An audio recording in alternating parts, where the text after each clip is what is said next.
So, Lohen isn't going to be a standard banner character. At first, I didn't really know how to react to that information because these past few weeks I've only been farming for 2 characters that I wanted, in anticipation that Lohen would be a standard banner character and I could just select him during the anniversary selector. Unfortunately, I don't think I have nearly enough premos for 2 guaranteed characters, let alone for 3 that will run back to back.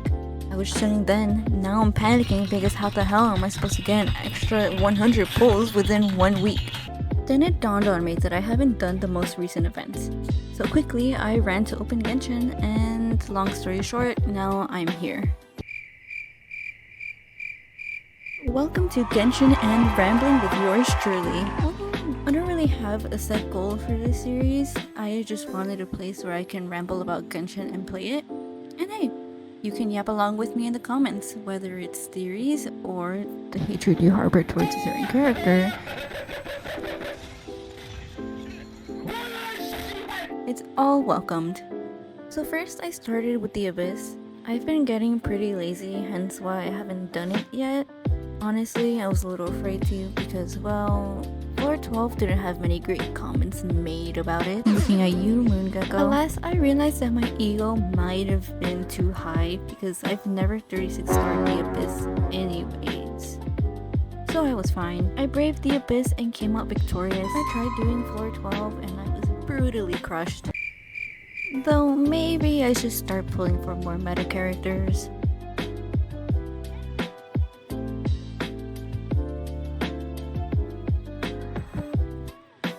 And so next was Stygian Onslaught. This game mode isn't that hard, but to be fair, I only play hard mode and not menacing. So this was a piece of cake for my beloved Wanderer and the other teams I so graciously let out the base picked out. It's not like they're benched or anything.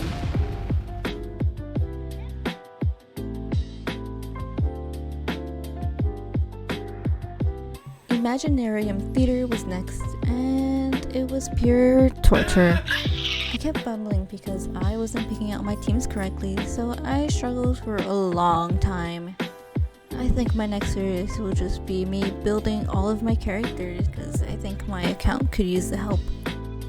I would spin a wheel that has all the characters I own, and whichever one it lands on, I'd build for like a month because, like, let's be honest, I'd probably be too lazy to fully build them, and my resources would immediately plummet to the ground if I tried doing that, and I know getting those back would be tedious.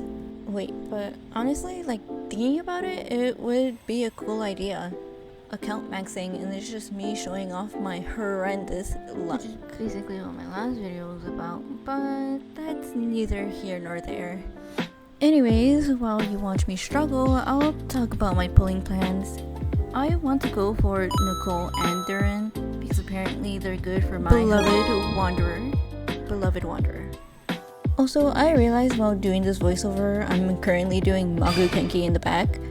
Can I just say who at Hoyoverse decided to put him here? Him starting up with a whole 10 precious seconds, and I could have used those 10 seconds to fully beat him. I cannot express to you how hard I was struggling against this friggin' boss, bro. Like my brain had to rewire itself in order for me to beat this boss. It genuinely felt like I was there for like 300 billion years. Normally I wouldn't have a problem with Magu Kenki, but here, like, it was really hard. But to be fair, my Nefer isn't built, and as you can see, this team is pretty ass. Though later I did end up fixing it, and the rest of this theater wasn't that bad, but Magu Kenki really had it out for me. I don't even think I could look at that boss anymore. After what felt like 4 hours, I finally made it to the event. And I have a lot to say about these events. Starting off with the event I'm doing right now in the back, this one wasn't as bad as the Aneva one because it was doable. You know which one wasn't doable? The Aneva one! That one stressed me out so badly. Like, look at this. What is this? The Nefa minigame was like the devil personally coming after you. The game made my head hurt so much because I wasn't understanding why everything I did friggin' failed. But I'm not gonna lie to you guys, I did not read the instructions or use the hints. Nevertheless, it was still pretty bad. Worth it though for the primos that I got. Can I just say how excited I am for it? Oh, Dory's coming back. My husband is coming back. He might die. Everyone and their moms is coming back this patch. I think if I had to rank the nations based on story, Sumeru would definitely be first for me. Because I'm biased. Seriously though, I think Sumeru had a great Argon quest. I think that's like the only quest I can actually recite and explain. But if you were to ask me to rank the nations based on exploration, Sumeru is dead last. The puzzles in Sumeru were horrible. It took me months to finish exploring Sumeru because of how much I dreaded to actually do it. Even Inazuma's puzzles were a lot better, and those were a headache to do. Though putting off exploring Sumeru actually did wonders for me. At the time of Sumeru's release, we didn't have the map layers that Genshin currently has. New players genuinely don't know how good they have it because imagine climbing up a tall as boulder in the desert, expecting there to be a waypoint, only for you to realize you wasted your time because it's actually under you in a cave. So now you have to waste another 20 minutes making your way around cave tunnels to figure out where it is. Going back to the event, I'm not gonna lie to you guys, I was not paying attention to the story. I was like the average Genshin player, that I was just straight up clicking the out of my screen. There are only a few events that I actually liked, which were Summertime Odyssey and the one with Simulanka in it. You know, speaking of previous events, I hate the fact that I took a break from Genshin for a long time, causing me to miss this event with my husband. Genuinely heartbreaking. Speaking of missing things, when coming back to Genshin in like 2022, I had no idea how to do events, let alone how to like receive said awards. I think I finished the 2.8 summer event, but I didn't get the official skin because I didn't know how to. I also missed the 6.1 event with the Tore, and I regret it so much. As you can see from the background, I'm currently exploring the Sea of Bygone Eras. I'm trying to fully max out my map, and this is the last part of Fontaine that I'm missing before I can go and explore Netland. I hope that by the time I'm done doing that land, Shesnaya would have already come out, because I do not want to run out of my main source of primos.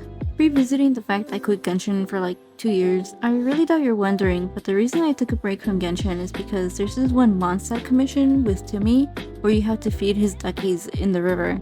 Basically, I was curious and decided to fire at them, and you know, they kinda... Anyways, so after when I talked to Timmy, he was pretty angry about it, and I felt so bad that I quit.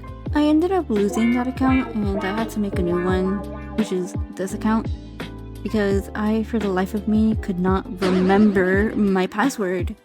Then years later, I found it, but I decided to officially delete that account because it would take me forever to get where my current account was at. And I also had like C4 Wanderer, so... You know, speaking of Wanderer, going back to 6.6, I'm so excited to encounter him again. I genuinely love his character and all his references to real-world art. I won't ramble on about him because I fear this video would be hours long, but just know I really like him. You know, maybe that'll be my next Genshin Rambling. Actually, my next Genshin Rambling will probably be about the 6.6 quest. From all the leaks I've seen to the 6.6 livestream, I'm so excited to play the quest. Praying that Totore is playable as well. If he does, he will be getting C6 R5 immediately. Hopefully I end up posting this video before 6.6 officially releases. If not, I might watch myself eat my words in editing. And that brings us to the end of the video. I really hope you all enjoyed this type of video despite nothing really interesting going on in the background. Think of this as if it were a podcast. Maybe in the future I'll invite guests or friends to so we can all ramble about different topics together.